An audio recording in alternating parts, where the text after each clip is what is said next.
सिंधु ब्रह्मपुत्र की हमने बात की। पर्वतीय श्रृंखला के उत्तरी भाग से निकलती है इन नदियों ने पर्वतों को काटकर गार्जो, हाँ बात आया था इसमें, शब्द आया था गार्ज। फिर बच्चों गार्ज क्या होता है?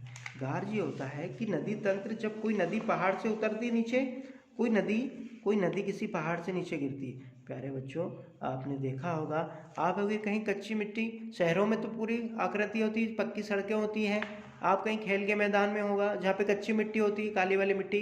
अगर गांव के आप अगर स्टूडेंट, अगर जो लोग गांव से बिलोंग करते हैं तो ये प्रैक्टिकल वो अपने खेत में भी कर सकते हैं।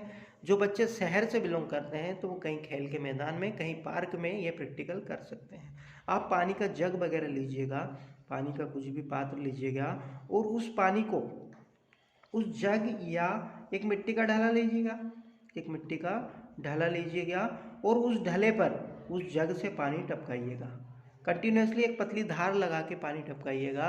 तो देखना उस मिट्टी के ढले को, वो जो जल है वो चारों तरफ बहेगा और उस ढले को जगह जगह से काट देगा और साथ में अपने कुछ मिट्टी भी बहा कर ले जाएगा।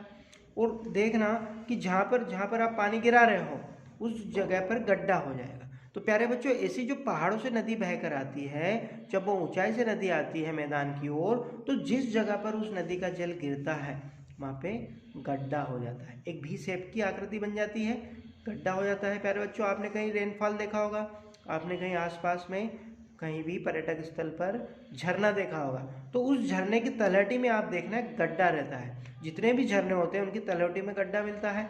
एक्चुअल में गड्ढा भी शेप में होता है, किसमें होता है? भी शेप में। भी शेप में वो गड्ढा होता है, मतलब पानी पहले अंदर जाता है फिर बाहर आता है, और ये भी शेप जब बड़ा हो जाता है तो उसे गार्ज कहते हैं। तो अपना हिमालय, आपको पता है हिमालय दुनिया की सबसे ऊंची पर्वत श्रेणी है, और उससे जो नदियाँ गिरती हैं तो वो सभी नदियाँ गार्ज, अब वो नदी जो है छोटी नदी होगी तो छोटा गार्ज बनाएगी, बड़ी नदी होगी तो बड़ा गार्ज बनाएगी। तो ऐसे ही बड़े बड़े गार्ज का निर्माण हुआ है। तो इसी प्रकार जो आपकी सिंधु नदी है वो जब पाकिस्तान की ओर प्रवेश करती है, कश्मीर से होते हुए जब पाकिस्तान से प्रवेश करती है, तो वह पाकिस्तान में प्रवेश करने से पहले, मैदानी क्षेत्र में जाने से पहले, हिमालय के जो आपकी पर्वत श्रेणियाँ हैं उनसे वो जब नीचे गिरती है तो बहुत बड़े गार्ज, भुंजी गार्ज का निर्माण करती है। जो सबसे बड़ा गार्ज है जिसे भुंजी गार्ज कहा है। भुंजी गार्ज अभी मैंने बताया आपको कि कोई पहाड़ से जब कोई नदी गिरती है तो वो जहाँ गिरती है वहाँ पे भी शेप का गड्ढा कर देती है, भी शेप का गड्ढा कर देती है और उसी गड्ढे को गार्ज कहते हैं। अरे बच्चों आगे बढ़ते हैं। गार्ज का निर्माण करती है, तो जो पहाड़ों से जितनी भी नदियाँ गिरती है सारे गार्ज का निर्माण करती है। अब देखो छोटी नदी होगी तो छोटा गार्ज बनेगा, बड़ी नदी होगी तो बड़ा गार्ज बनेगा। वो डिपेंड करता है नदी के आकार और पर्वत की ऊंचाई। हिमालय की नदियाँ अपने उत्पत्ति के स्थान से लेकर समुद्र तक के लंबे रास्ते को तय करती हैं।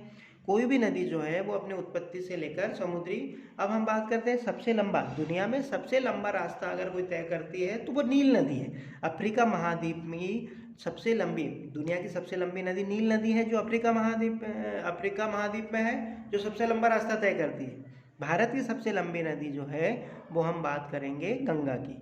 बेसिकली तो सबसे लंबी नदी जो अगर है तो वो ब्रह्मपुत्र है, सबसे आपकी सिंधु नदी होगी वैसे में तो, बट स्वतंत्र भारत की बात करें तो सबसे लंबी नदी गंगा है और सबसे बड़ी नदी ब्रह्मपुत्र है चौड़ाई में।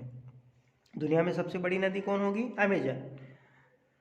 तो ये लंबा रास्ता तय करती है। अपने मार्ग के ऊपरी भागों में तीव्र अपरदन क्रिया करती है, तीव्र अपरदन क्रिया करती है, तीव्र अपरदन क्रिया करती है तथा अपने साथ भारी मात्रा में सिल्ट बालू का संवहन करती है। अरे बच्चों जब नदी, जो पहाड़ों से जब नदी बहकर आती है, पहाड़ों से जब ऊंचाई से कोई नदी बहकर आती है तो उसका बहाव बहुत तेज होता है, और बहाव इतना तेज होता है कि वह अपने साथ बड़े छोटे बड़े कई प्रकार के पत्थर, दग्गड़ और मिट्टी, बालू को बहा कर ले जाती है। सिल्ट मतलब होते हैं छोटे छोटे पत्थर, बोल्डर, और बालू मतलब होती है रेती, रेत। तो वो जो नदी है अपने साथ में छोटे मोटे कई प्रकार के पत्थर, दग्गड़ और रेती बहाकर ले आती है नीचे। संवहन मतलब बहाकर लाना। मध्य एवं निचले भागों में नदियां विसर्प, मध्य एवं, देखो प्यारे बच्चों जब नदियां ऊपर आपके पहाड़ से बहकर नीचे आती है मैदानी क्षेत्र में तो उसकी स्पीड कम हो जाती है, संवहन क्षमता भी कम हो जाती है, और जो ऊपर उन्हें पहाड़ से जो बहा कर लाई है उसको कुछ भारी चीज़ों को अपने पाद क्षेत्र में पर्वत के बिल्कुल निकटतम तराई क्षेत्र में जमा कर देती है, और बाकी अगर कुछ चीज़ें हैं तो उनको बहा के वह आगे ले जाती है। लेकिन नदी की रफ्तार स्पीड कम होने से उसकी बहाव क्षमता भी कमज़ोर हो जाती है, और बहाव क्षमता कमज़ोर होने से नदी जो है वो अपने साथ बहा कर लाई गई चीज़ों को आजू बाजू में बहाने अपने दोनों राइट लेफ्ट में जमा करना शुरू कर देती है, और जमा करने से वो जो है नदी की आकृति वो विसर्प हो जाती है। विसर्प का मतलब होता है नदी सांप जैसे बहने लगती है, जैसे सांप चलता है ना लहरा के, ऐसे नदी भी लहरा के चलने लगती है। फिर कई बार क्या होता है विसर्प का, तो इसमें एक शब्द आया है प्यारे बच्चों, गोकुर झील। गोकुर झील क्या होता है कि नदी जब विसर्प रहती है तो जिसे अगर वो इस प्रकार से बह रही है, उसने अपने दोनों ओर क्या जमा दिया, अवसाद जमा कर दिए हैं, अवसादों को जमा कर दिया है। अगर बारिश के टाइम पे कम, जैसे बारिश अगर खूब ठीक ठाक हो जाए या बारिश ज़्यादा हो जाए, तो वो नदी क्या कर रहती है, अपने मार्ग बदल लेती है। मार्ग बदलने से क्या होता है कि नदी द्वारा मार्ग बदलने पर जो पहले से उसके द्वारा जो मार्ग बनाया गया था उसमें जल भराव हो जाता है, और नया मार्ग बनने से वो जल भराव जो है वो झील का नाम ले लेता है। अब वो जो झील है उसकी आकृति गाय के खुर के जैसी होती है। प्यारे बच्चों, गाय का खुर देखा होगा, वो अर्धचंद्रमा जैसा होता है, और उस प्रकार से गाय के खुर आकार की कई प्रकार की झीलों का निर्माण होता है, इसलिए उसे गोकुर झील कहा है। अपने बाढ़ वाले मैदानों में बहुत सी अन्य निक्षेपण आकृति का निर्माण करती है, और न सिर्फ झीलों का निर्माण करती है, बाकी कई प्रकार के निक्षेपण का निर्माण करती है। निक्षेपण मतलब कई प्रकार की आकृतियों का निर्माण करती है। जैसे मध्य प्रदेश के चंबल में चंबल नदी द्वारा कई प्रकार के छोटे छोटे खड्डर का निर्माण हुआ। खड्डर क्या होता है, कम ऊंचाई वाली पहाड़ियाँ, कम ऊंचाई वाली पहाड़ियाँ सकड़ी पहाड़ियों की सीरीज होती है, इनके बीच में गहरी खाई होती है, और ये जो सीरीज है ये बहुतायत में होती है। ये भिंड मुरैना मध्य प्रदेश जिले के मध्य प्रदेश के भिंड मुरैना जिलों में बहुतायत में मिलते हैं। तो चंबल नदी द्वारा बहुतायत में बनाया गया है, और ये जो है इन सकड़ी पहाड़ी घाटियों के बीच में गहरी घाटियाँ होती है, और इन घाटियों में पहले जो चोर आपके लुटेरे डाकू वगैरह छिप जाया करते थे, और ऐसे खड्डर जो है बहुतायत में होते थे तो उन्हें ढूंढना मुश्किल था, क्योंकि उसमें झाड़ पेड़ भी होते थे, तो इस वजह से इन्हें छिपना आसान था, ढूंढना कठिन था। तो ये जो है खड्डर, इसलिए उसे हमने जंगल आपका जो चंबल है वो डाकुओं के लिए फेमस था, चंबल क्षेत्र, चंबल के डाकू। चलो आगे बढ़ते हैं। ये पूर्ण विकसित डेल्टाओं का निर्माण कर, प्यारे बच्चों, जब ये नदी जो उत्तर भारत के उत्तर हिमालय नदियाँ जब मैदान से होते हुए समुद्र में मिलती है, तो जब जैसे जैसे वो समुद्र की तटह पर जाती है, समुद्र की सतह तक जाती है, तो उसकी संवहन क्षमता बहुत कम हो जाती है, और सेडिमेंट होने की क्षमता तो बिल्कुल शून्य हो जाती है। इस वजह से उसके द्वारा बहा कर ले जाया गया सारा सेडिमेंट जो है वो वहीं पे जमा हो जाता है, नदी के तट पर ही जमा हो जाता है, और इस वजह से नदी कई छोटी छोटी धाराओं में होकर बढ़ जाती है। समुद्र से मिलने से पहले नदी कई छोटी मोटी धाराओं में बढ़ जाती है, और इस छोटी मोटी धाराओं में बढ़ने के कारण वो एक पंजे का आकार ले लेती है, या उसे डेल्टा कहते हैं। उसे हम क्या कहते हैं प्यारे बच्चों, डेल्टा। इसे हम डेल्टा कहेंगे। ये जो आकृति बनती है समुद्र से मिलने से पहले, उसे हम डेल्टा कहेंगे। क्या कहेंगे प्यारे बच्चों, डेल्टा। आगे बढ़ते हैं। अधिकतर प्रायद्वीपीय नदियाँ मौसमी होती हैं। प्यारे बच्चों, जिस प्रकार जो आपकी प्रायद्वीपीय नदियाँ हैं, प्रायद्वीप भारत मैंने आपको बताया था कि जो कर्क रेखा है भारत को दो भागों में बांटती है, उत्तर भारत दक्षिण भारत में। तो ये जो दक्षिण भारत का पार्ट है ये प्रायद्वीपीय भाग है। इसकी अधिकतर नदियाँ मौसम पर निर्भर है, मौसम बरसात पर निर्भर है। जब बारिश होती है तब उन नदियों में जल स्तर अच्छा होता है, और जब बारिश नहीं होती तो नदियों में जल स्तर की कमी आ जाती है, क्योंकि इनका प्रभाव वर्षा पर निर्भर करता है। अगर बारिश होगी तो जल बहेगा, नहीं होगी तो नहीं बहेगा। शुष्क मौसम, गर्मी के दिनों में बड़ी नदियों का जल भी घटकर छोटी छोटी धाराओं में बहने लगता है। हम बात करें दक्षिण प्रायद्वीप भारत में सबसे बड़ी नदियां हैं, तो उसमें नर्मदा है, ताप्ती है, कृष्णा है, गोदावरी है, महानदी है और कावेरी है। ये बड़ी नदियां हैं, ये भी सिमट कर छोटी छोटी जलधाराओं में बहने लगती है। हिमालय की नदियों की तुलना में प्रायद्वीपीय नदियों की लंबाई कम तथा छिछली है। प्यारे बच्चों, हिमालय की नदियाँ जो हैं वो काफ़ी लंबी यात्राएं तय करती है, वो काफ़ी लंबी यात्राएं तय करती है शताब्दी की तरह, और जो प्रायद्वीपीय नदियाँ हैं वो लोकल ट्रेन की तरह कुछ लंबाइयाँ तय करती है। जैसे प्रायद्वीपीय नदियाँ जो हैं वो उनकी लंबाई भी कम होती है और छिछली का मतलब होता है उनकी गहराई कम होती है। अरे बच्चों, जो प्रायद्वीप है, जो अपना भारत का प्रायद्वीपीय भारत का जो प्रायद्वीपीय क्षेत्र है वो बहुत पुराना है। मैंने आपको शुरुआत में बताया था, जब हमने फर्स्ट चैप्टर पढ़ा था तो मैंने बताया था भारत का जो ये प्रायद्वीपीय क्षेत्र है ये गोंडवाना क्षेत्र का हिस्सा है। वो पहले गोंडवाना का था, बाद में खिसक के ऊपर आया। तो ये सबसे पुराना क्षेत्र है और इस पर उत्पन्न हुई वाली नदियाँ भी पुरानी हैं।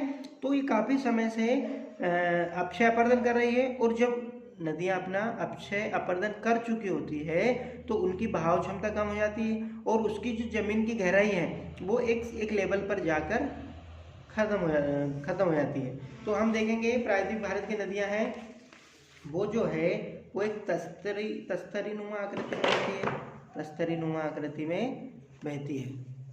अब उसको कट लगाना पड़ेगा। तस्तरी के रूप में बहती है वो, किस, ठीक है, तस्तरी के रूप में बहती है। करें उसकी गहराई कम होती है, छिछली मतलब उसकी गहराइयाँ कम होती है। फिर भी इनमें से कुछ केंद्रीय उच्च भूमि से निकलती है तथा पश्चिम की तरफ बहती है। केंद्रीय उच्च भूमि का अर्थ है कि जो आपका भारत है, इस भारत के बीच में मध्य में आपको बताया था विंध्याचल। फिर भी इनमें से कुछ केंद्रीय उच्च भूमि से निकलती है तथा बड़ी नदियों पश्चिम की तरफ बहती है। क्या आप इस प्रकार की दो बड़ी नदियों को पहचान सकते हैं? प्राय है ना प्यारे बच्चों, जिससे आपको पता है कि जो आपका भारत है इसके बीच में उच्च भूमि है, मध्य में उच्च भूमि है विंध्याचल और सतपुड़ा पर्वत श्रेणी, और यहीं से नदी देखो, भारत के पूर्व में बंगाल की खाड़ी है, भारत के पूर्व में बंगाल की खाड़ी है और पश्चिम में अरब सागर है। तो उच्च भूमि से जो निकलने वाली नदियां हैं, मेकाल से आपकी निकलती है कौन सी? नर्मदा नदी, और उसके आपके मकड़ाई के पास से निकलती है आपकी कौन सी नदी है? ये ताप्ती नदी। तो ये दोनों नदियां जो है अरब सागर में जाके गिरती है, मतलब भारत में वो पश्चिम की ओर गिरती है। बाकी सारी नदियां जो पश्चिम घाट है उससे निकलती हैं और कहाँ गिरती है? पूर्वी की ओर, मतलब बंगाल की खाड़ी में।